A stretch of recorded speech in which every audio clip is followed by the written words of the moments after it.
Halo semua, perkenalkan, saya Risma Prilia. Saya adalah mahasiswa jurusan Pendidikan Pancasila dan Kewarganegaraan Untirta. Kalian mau tahu nggak apa yang akan saya lakukan dalam video ini? Penasaran kan? Yuk kita masuk kelas! Kali ini, saya akan menampilkan sebuah video pembelajaran mengenai materi semangat dan komitmen kebangsaan pendiri negara. Tujuan dari pembelajaran kali ini adalah siswa dapat menganalisis makna semangat dan komitmen kebangsaan. Adapun aktivitas belajar yang akan dilakukan oleh siswa adalah memperhatikan dengan seksama materi pembelajaran yang akan disampaikan, mencatat hal-hal penting yang terdapat dalam materi pembelajaran, menjawab pertanyaan-pertanyaan dalam kuis, membuat kesimpulan dari pembelajaran yang sudah dilaksanakan. Baiklah, langsung saja. Simak baik-baik video pembelajaran ini ya. Semangat dan komitmen kebangsaan pendiri negara.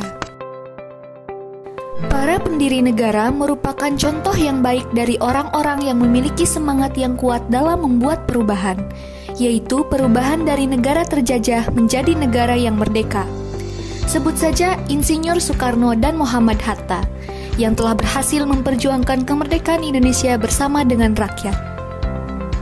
Insinyur Soekarno. Perjuangan Insinyur Soekarno didasarkan semangat dan komitmen akan kemerdekaan Indonesia. Untuk meraih kemerdekaan, pergerakan perjuangan harus terorganisasi.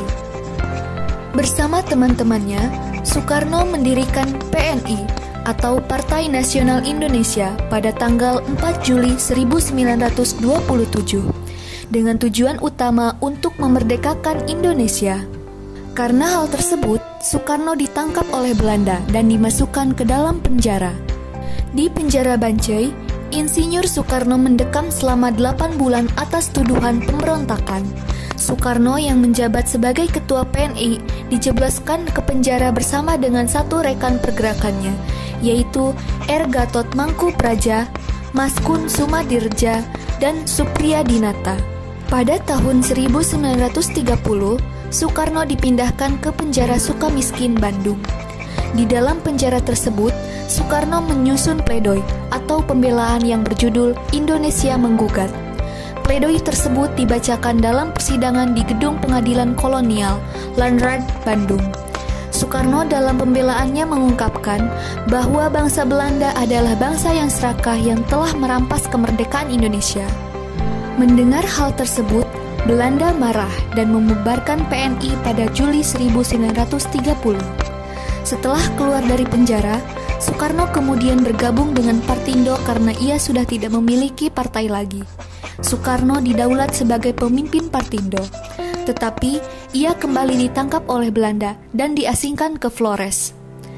4 tahun kemudian, ia dibuang ke Bengkulu dan dibebaskan pada tahun 1942 menjelang kedatangan penjajahan Jepang. Di penjara, dibuang, dan hidup dalam penderitaan tidak membuat semangat dan tekad Soekarno untuk kemerdekaan dan kejayaan bangsa Indonesia surut. Muhammad Hatta. September 1932, Muhammad Hatta berjumpa untuk pertama kalinya dengan Soekarno. Sejak itu, keduanya seperti dipertautkan oleh alam, berjuang bersama membela tanah air. Pada saat Soekarno diasingkan ke Flores, Hatta mulai menulis mengenai pengasingan Soekarno di berbagai media. Akibat aksi Hatta inilah, pemerintah kolonial Belanda mulai memusatkan perhatian pada Partai Pendidikan Nasional Indonesia dan menangkap para pemimpin partai yang selanjutnya diasingkan ke Digul, Papua. Pada masa pengasingan di Digul, Hatta aktif menulis di berbagai surat kabar.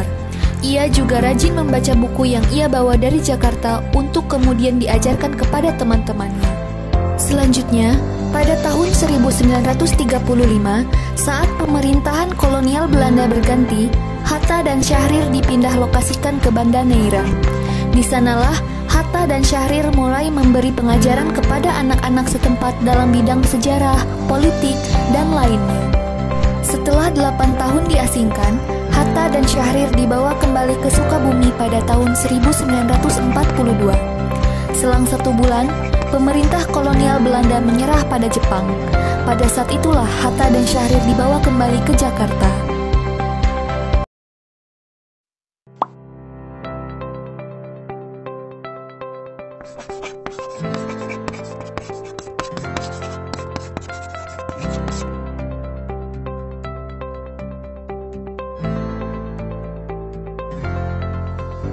Bagaimana menurut kalian pembelajaran kali ini?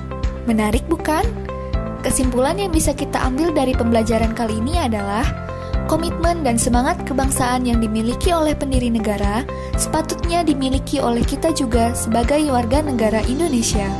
Semangat dan komitmen kebangsaan tersebut bisa dituangkan dalam segala aspek kehidupan setiap orang. Thanks for watching. See you.